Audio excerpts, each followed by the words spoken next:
آپ نے اکثر سنا ہوگا کہ یہ لوگوں کو تنقیدی شعور سکھانا چاہیے اور ہمیں کریٹیکل تھنکنگ سے کام لیتے ہوئے اپنی زندگی میں مختلف فیصلے کرنے چاہیے، چاہے وہ پڑھائی ہو، کام ہو، کاروبار ہو یا روزمرہ کے کوئی بھی فیصلے ہوں۔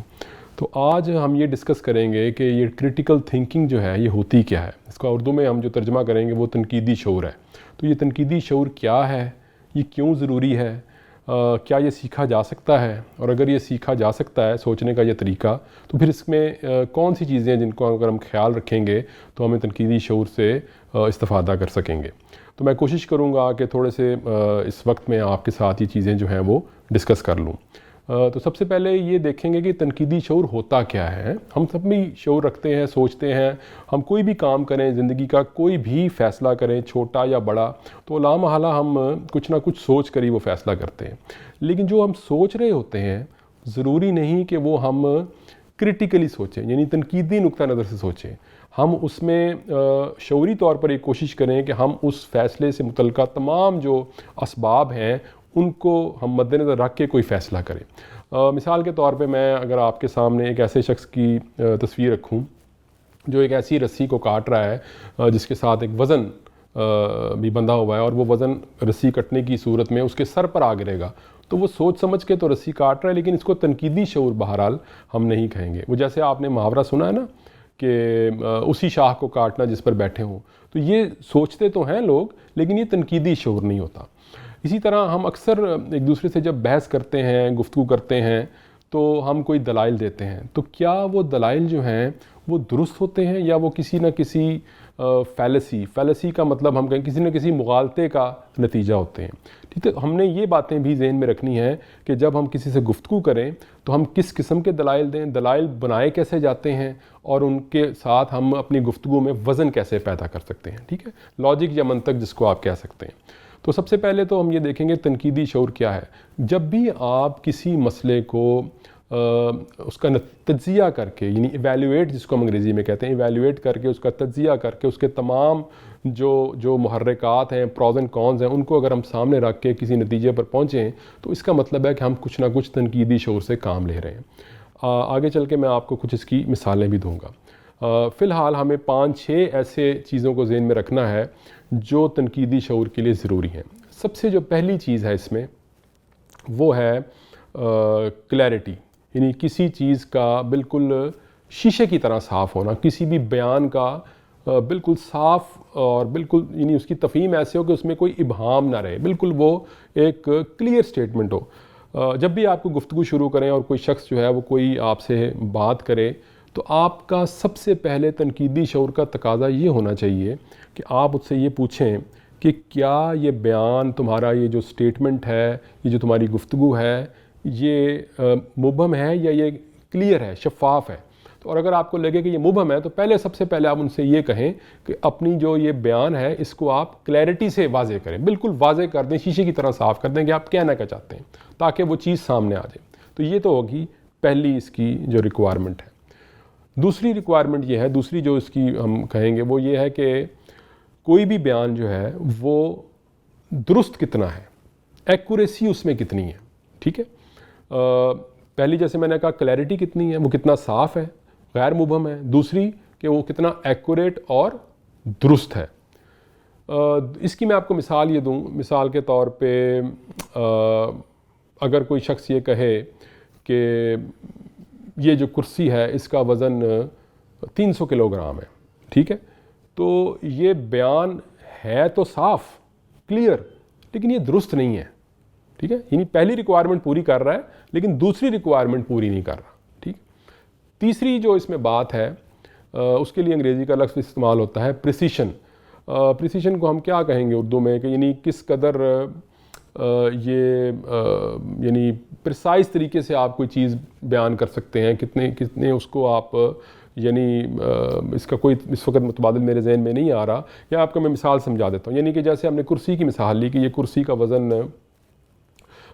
300 kg ہے، یہ ایک واضح بیان ہے لیکن یہ ایک غلط بیان ہے، دوسرے جو اس کی شرط ہے اس پر پورا نہیں اتر رہا۔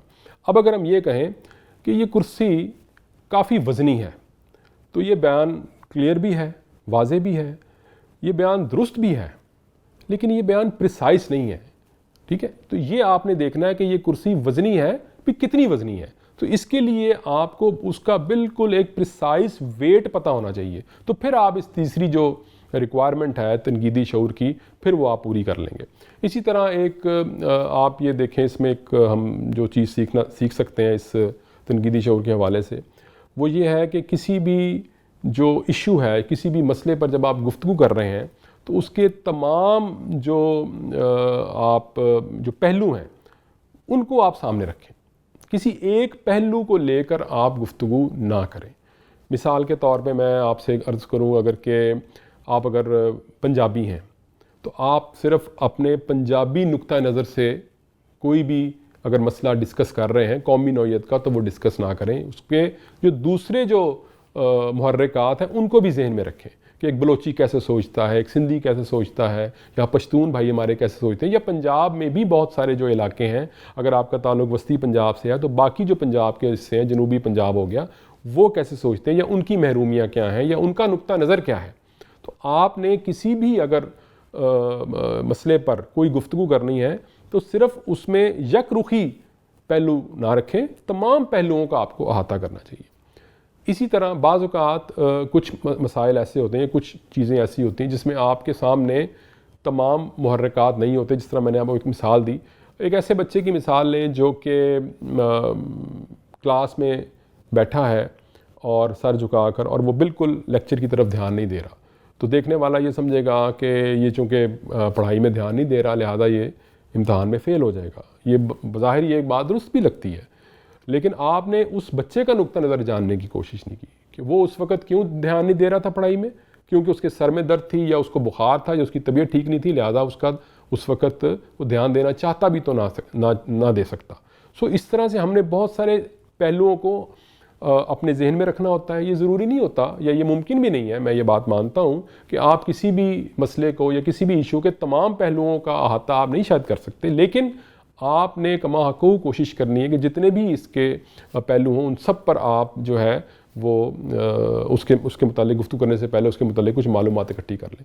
ایک اور اس میں جو میں آپ سے بات عرض کروں تنقیدی شعور کے حوالے سے وہ بہت بنیادی پرنسپل ہے, اصول ہے, اور وہ ہے فیئرنس کا, یعنی انصاف پسندی آپ کہہ لیں, یعنی کسی لوگوں کے ساتھ ایک فیئر طریقے سے چلنا, ایک ایسے طریقے سے چلنا جس میں کوئی تمام چیزوں کو مثال کے طور پہ جینڈر کو یعنی کہ جنس کو, تعصب کو, ہر قسم کے تعصب کو بالائے طاق رکھ کے آپ گفتگو کریں. وہی میں پنجابی سندھی کی مثال یہاں پہ دے سکتا ہوں, یا میں آپ کو اس کے لیے ایک اور ہم مثال دیتے ہیں جیسے ہمارے ہاں آج کل بہت آپ نے سنا ہوگا یہ جو فیمنزم کا بہت چرچا ہے, جو خواتین کی جو حقوق کی بات ہو رہی ہے, تحریک نسواں کی جہاں پر جو عورت مارچ کے حوالے سے گفتگو ہوتی ہے, تو آپ نے اکثر جو مرد حضرات ہیں ان کی جب آپ نے گفتگو سنی ہوگی تو بالکل اس میں ایک مردانہ نقطہ نظر سے وہ گفتگو کرتے ہیں, وہ کسی عورت کے نقطہ نظر سے سوچتے ہی نہیں ہیں. تو یہ ایک بہت بنیادی مسئلہ ہے. تنقیدی شعور سے اگر آپ یعنی کرٹیکل تھنکنگ اگر آپ کرنا چاہتے ہیں تو آپ کو جو دوسرا نقطہ نظر ہے اس کے بارے میں بھی آپ کو سوچنا چاہیے, بلکہ ان کے شوز میں جا کے آپ کو سوچنا چاہیے کہ وہ کیسا محسوس کرتے ہیں, وہ یہ بات اگر کر رہے ہیں تو وہ کیوں کر رہے ہیں, اگر آپ ان کی جگہ ہوں تو آپ یہ کیسا محسوس کریں. یعنی اگر آپ ایک کمزور پسی ہوئی عورت ہوں یا لڑکی ہوں جس کے ساتھ کوئی ظلم ہو گیا ہو تو اس صورت میں جو لڑکی بات کر رہی ہے ویسا سوچ کے دیکھیں. یہ ہے تنقیدی شعور کی ریکوائرمنٹ. اسی طرح ایک اور جو اس کے ساتھ جڑی ہوئی جو ایک شرط کہہ لیں آپ اس تنقیدی شعور کی, وہ یہ ہے کہ آپ اپنے تعصبات سے نجات پا کے سوچیں. جیسے میں نے ابھی آپ سے ایک قد تعصب کی بات کی, علاقائی تعصب ہو گیا یا صنفی امتیاز جس کو ہم کہتے ہیں وہ ہو گیا. سو ہر قسم کا جو تعصب ہے, مثال کے طور پہ اپنے علاقے کا تعصب, شہر کا, صوبے کا, اپنے یعنی مرد ہونے کا تعصب, ٹھیک ہے, ہر قسم کے تعصبات سے آپ اپنے آپ کو پاک کر کے تو سوچنے کی کوشش کریں. یہ کام بہت مشکل ہے, یہ میں مانتا ہوں یہ کام آسان نہیں ہے. اپنے تعصبات سے نجات پانا میرا اب تک کا جو ایکسپیرینس ہے, جو تجربہ ہے, وہ یہ ہے کہ یہ واقعتاً ایک مشکل کام ہے. شاید میں ابھی تک خود اپنے سارے تعصبات سے جان نہیں چھڑا سکا. ابھی بھی کبھی کبھی جب میں سوچتا ہوں تو میں خود کو ایک پنجابی سنی العقیدہ مرد مسلمان کے طور پہ اگر میں سوچوں تو میں بالکل اور طرح سوچوں گا. لیکن اسی طرح اگر میں کسی بلوچستان کے دور دراز علاقے میں بیٹھے ہوئے کسی نوجوان کے نقطہ نظر سے اگر سوچوں تو میری سوچ شاید بدل جائے گی. تو یہ تعصبات ہیں, صوبائی علاقائی تعصبات ہیں, ان سے جان چھڑانی بہت مشکل ہے. اب یہ تو ہو گئے 5-4 جو میں نے آپ کو اصول بتائے ہیں, میں اس کو دہرا دیتا ہوں. ایکوریسی یعنی کہ اسٹیٹمنٹ جو ہے, بیان جو ہے وہ واضح ہو, کلیئر ہو, بالکل اس میں شفافیت ہو, کوئی ابہام نہ ہو. دوسرا ہے کہ وہ بیان درست ہو, آپ کی جو بھی اسٹیٹمنٹ ہے وہ درست ہونی چاہیے, ایکوریٹ ہونی چاہیے. پہلی تھی کلیئرٹی, دوسری تھی ایکوریسی, پھر تھی پریسیشن, بالکل اس کے یعنی کہ آپ جتنا زیادہ قریب ترین حقیقت کے جا کے اگر کوئی بیان کر سکیں تو وہ ہونی چاہیے. جیسے میں نے آپ کو کرسی اور اس کے وزن کی مثال دی, اسی طرح میں نے آپ کو کہا کہ انصاف پسندی سے کام لیں, فیئرنس کا پرنسپل جیسے میں نے عرض کیا. پھر میں نے آپ کو کہا کہ اپنے تعصبات سے جان چھڑائیں, اور وہ ایک بات جو ہم نے کی کہ کسی بھی موضوع پر گفتگو کرتے ہوئے اس کے تمام پہلوؤں کا احاطہ کریں, صرف اپنے نقطہ نظر سے چیزوں کو مت دیکھیں. تو یہ تو ہو گئیں 4-5 چیزیں. اس کے بعد ہم یہ دیکھیں گے کہ یہ تو بڑی ہمیں بظاہر یہ لگتا ہے جیسے کہ یہ بہت آسان کام ہے, یہ تو کامن سینس کی باتیں لگتی ہیں, یعنی کہ اس میں تو کسی سے کوئی اختلاف بھی نہیں کر سکتا کہ ہاں گفتگو تو ایسی ہونی چاہیے. لیکن بڑی دلچسپ بات ہے کہ جب ہم گفتگو شروع کرتے ہیں ایک دوسرے سے تو یہ اصول ہم بھول جاتے ہیں سارے. یکدم ہمارے اوپر ہمارے تعصبات جو ہیں وہ غالب آ جاتے ہیں. یکدم ہم جو ہیں وہ یعنی فریڈم آف ایکسپریشن کی بات, آزادی اظہار کی بات کرتے کرتے دوسرے سے حق چھیننے کی بات کرتے ہیں. ٹھیک ہے, جو حقوق ہم اپنے لیے درست سمجھتے ہیں اور جائز سمجھتے ہیں وہ ہمیں مائنورٹی کے لیے ٹھیک نہیں لگتے. جو باتیں ہم کہتے ہیں کہ بھارت غلط کر رہا ہے اپنے مسلمان شہریوں کے ساتھ, وہی باتیں ہم اپنے یہاں پہ ملک میں جب اپنی مائنورٹی کے ساتھ کرتے ہیں تو ہمیں احساس تک نہیں ہوتا. تو یہ کیوں ہماری آنکھوں کے آگے وہ پردے آ جاتے ہیں؟ اس لیے کہ یہ کہنا آسان ہے کہ لوگ کریٹیکل تھنکنگ کی مدد سے بات کریں, لیکن یہ کرنا مشکل ہے. بظاہری سادہ باتیں ہیں لیکن یہ اتنی آسان نہیں ہے. اچھا, یہ اب اس کو اب ہم اس پہ قابو پائیں, یعنی کہ کیسے ہم یہ سیکھیں؟ تو اس کے لیے میں ایک بڑی مثال دیا کرتا ہوں افلاطون کی. ابھی اگر آپ میں سے کسی نے وہ افلاطون کی بڑی مشہور ایک مثال ہے ایلیگری آف دی کیو, غار کے قیدی والی اس کی ایک مثال تمثیل ہے, بڑی خوبصورت ہے, میری بڑی پسندیدہ ہے, وہ میں آپ سے شیئر کرتا ہوں. وہ اس نے اپنی کتاب میں لکھا ہے کہ آپ ایک ایسے غار کا تصور کریں جہاں پہ 3 قیدی جو ہیں وہ ان کے پاؤں میں زنجیر ہے اور وہ وہاں پر پہلے دن سے ازل سے ہی وہاں پر قید ہیں. ان کے گردنوں میں بھی زنجیریں ہیں اور وہ پیچھے مڑ کر نہیں دیکھ سکتے. ان کے پیچھے ایک آگ کا الاؤ جو ہے وہ روشن ہے اور سامنے جو دیوار ہے وہاں پر ہر اس شے کی شبیہ بن جاتی ہے جو پیچھے سے گزرتی ہے. اب چونکہ وہ ان کے گردنوں میں زنجیریں ہیں, وہ پیچھے مڑ کے نہیں دیکھ سکتے, پیچھے آگ روشن ہے جس کی وجہ سے سامنے پرچھائیاں بنتی ہیں دیوار پہ, جو بھی چیز پیچھے سے گزرتی ہے اس کا ایک شبیہ جو ہے وہ سامنے دیوار پر ان کو نظر آتی ہے. اب آپ تصور کریں کہ انہوں نے باہر کبھی اصل اور حقیقی دنیا نہیں دیکھی, تو اب جب پیچھے سے کوئی کتا گزرتا ہے تو اس کی شبیہ جو بنتی ہے دیوار پر وہ اصل کتے کی شبیہ سے مختلف ہوتی ہے. کوئی اور جانور گزرتا ہے تو اس کی اصل جو صورت ہے وہ ان کو نظر نہیں آتی, اس کی ایک ڈسٹارٹڈ پکچر یعنی بگڑی ہوئی شکل ان کو سامنے دیوار پر نظر آتی ہے اس آگ کی وجہ سے. اسی طرح کوئی عورت گزرتی ہے, کوئی بطخ گزرتی ہے, کوئی پرندہ گزرتا ہے یا کوئی گدھا گاڑی گزرتی ہے, کوئی بھی چیز گزرتی ہے تو اس کی ایک بگڑی ہوئی شکل ان کو دیوار پہ نظر آتی, اصل نظر نہیں آتی. پھر ہوتا یہ ہے کہ ایک شخص ان میں سے کسی طرح زنجیر توڑوا کر باہر نکلتا ہے اور باہر جا کر وہ آسمان جب دیکھتا ہے سورج کی طرف تو یکدم اس کی آنکھیں چندھیا جاتی, کیونکہ وہ تو سالہ سال سے وہ قید تھے غار میں. تو جب اس نے دیکھا تو اس کی آنکھیں کے آگے اندھیرا آ گیا, لیکن تھوڑی دیر بعد وہ اس قابل ہوتا ہے کہ وہ چیزوں کو درست طریقے سے دیکھ سکے. پھر اس کی نظر جب چیزوں کی اصل شکل پہ پڑتی ہے تو اس کو پتہ چلتا ہے کہ جو وہ ساری عمر دیوار پر دیکھتا رہا ہے وہ اصل چیز نہیں تھی, وہ اشیاء کی بگڑی ہوئی شکل تھی. پھر اس کو پتہ چلتا ہے کہ اصل بطخ جو ہے وہ ایسی ہوتی ہے, اصل جو گھوڑا گاڑی ہے وہ ایسی ہوتی ہے, اصل بیل جو ہے وہ ایسا ہوتا ہے, کرسی ایسی ہوتی ہے, کیونکہ پہلے جو وہ چیزیں دیکھ رہا تھا وہ ان اشیاء کی بگڑی ہوئی شکل تھی. تو اس کو ریئلٹی نظر آتی ہے کہ ریئل ورلڈ میں چیزیں, آئیڈیل فارم میں چیزیں ایسی ہوتی ہیں. اس کو تھیوری آف فارمز بھی کچھ لوگ کہتے ہیں. وہ بھاگا واپس غار میں جاتا ہے اور اپنے باقی دوستوں کو کہتا ہے کہ تم جو کچھ دیکھ رہے ہو یہ ریئلٹی نہیں ہے، یہ حقیقت نہیں ہے، میں یہ حقیقت کی بگڑی ہوئی شکل ہے، میں تمہیں دکھاتا ہوں باہر حقیقت کیا ہے۔ وہ لوگ اس کے ساتھ جانے سے انکار کر دیتے ہیں کیونکہ کہتے ہیں کہ تمہاری تو آنکھیں ہی خراب ہو گئی تھیں جب تم باہر گئے تھے، تو ہم جو کچھ دیکھ رہے ہیں وہی ٹھیک ہے۔ وہ اس کی بات ماننے کو تیار نہیں ہوتے۔ ایگزیکٹلی بالکل اسی طرح ان لوگوں کے ساتھ بھی بعض اوقات ہوتا ہے جب کوئی شخص آپ کو یہ کہنے کی کوشش کرتا ہے کہ تم جو کچھ دیکھ رہے ہو وہ حقیقت نہیں ہے، حقیقت دیکھنے کے لیے ہمیں اس غار سے باہر آنا پڑے گا۔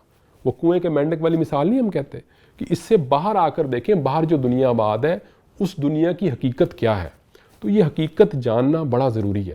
یہ آگے اس کا فلسفہ ذرا پیچیدہ ہو جاتا ہے، ہم اس میں نہیں جاتے، لیکن میں نے آپ کو یہ مثال اس لیے دی کہ بعض اوقات ہم اپنی سوچ کی جو زنجیریں اس کے تابع ہم ان زنجیروں کو ہم توڑ نہیں سکتے، تو ہمیں ان زنجیروں کو توڑ کر ان سے آزادی لے کے ہم نے اس جا کر دنیا میں چیزوں کی حقیقی شکل دیکھنی ہے۔ اب سوال یہ پیدا ہوتا ہے کہ ان زنجیروں کو ہم کیسے توڑیں گے؟ وہ زنجیریں ہیں کیسی؟ کیا ہم ان زنجیروں کو پہچان بھی سکتے ہیں کہ نہیں پہچان سکتے؟ تو اس کے لیے میں آپ کو 3-4 چیزیں آپ کی خدمت میں عرض کرتا ہوں کہ اگر آپ وہ لٹمس ٹیسٹ، یعنی اگر آپ وہ چیزیں سوچیں گے، تو اگر آپ اس طرح سے، تو آپ کو اندازہ ہو جائے گا کہ کیا واقعی میں ہم اور آپ کہیں ان زنجیروں کی مدد سے قید تو نہیں کیے گئے۔ مثلا ابھی میں نے آپ کو تعصب کی مثال دی، تو آپ یہ سوچیں 2 منٹ کے لیے کہ جب بھی آپ کسی سے کوئی گفتگو کرتے ہیں تو کیا آپ میں اپنے علاقے کی عصبیت تو نہیں جھلکتی؟ کیا آپ کوئی دلیل دیتے وقت فیمنزم کے بارے میں، تحریک نسواں کے بارے میں جب آپ کوئی دلیل دیتے ہیں تو کیا آپ بطور مرد بن کر دلیل دیتے ہیں یا بطور انسان بن کے دلیل سوچتے ہیں؟ ٹھیک ہے، اگر آپ نے کسی بھی چیز کے بارے میں اپنے تعصبات سے نجات نہیں پائی تو سمجھیں آپ کے پاؤں میں اسی طرح کی بیڑیاں ہیں جن کا میں نے ابھی آپ سے ذکر کیا ہے۔ اسی طرح بعض اوقات ہم اپنے ذہن سے مکمل طور پہ کام نہیں لیتے۔ اس کی مثال میں آپ کو دوں، اس کو انگریزی میں کہتے ہیں کوگنیٹیو مائزر۔ کوگنیٹیو مائزر کا ترجمہ ہوگا کہ ذہنی کنجوس، چلیں آپ کہہ لیں ایک طرح سے اگر اس کا ہم ترجمہ کریں گے، یعنی جس طرح انسان ہوتے ہیں بعض، وہ روپے پیسے خرچ کرنے میں نا کنجوس ہوتے ہیں، وہ ان کو جو اگر پیسے خرچ کرنے پڑیں کسی بھی بات پہ تو ان کی جان نکل جاتی ہے۔ اسی طرح ہم انسانوں میں سے کچھ لوگ ایسے ہوتے ہیں، زیادہ تر انسان بلکہ، جو ذہنی طور پہ کنجوس ہوتے ہیں۔ وہ ذہن کو نا ہم استعمال نہیں کرتے، ہم کہتے ہیں کون اس جھنجٹ میں پڑے، کون جا کے حقائق تلاش کرے، ٹھیک ہے۔ تو وہ ان کو میں نہیں، مطلب اس کے لیے ورڈ ہے کوگنیٹیو مائزر، ذہنی کنجوس ان کو ہم کہتے ہیں، یعنی ہم اپنے ذہن کا استعمال نہیں کرتے۔ تو دوسری چیز جو میں نے آپ سے عرض کرنی ہے کہ اگر آپ کریٹیکل تھنکنگ سیکھنا چاہتے ہیں یا اس پر عمل کرنا چاہتے ہیں تو آپ نے حقائق تلاش کرنے ہیں، فیکٹس تلاش کرنے ہیں۔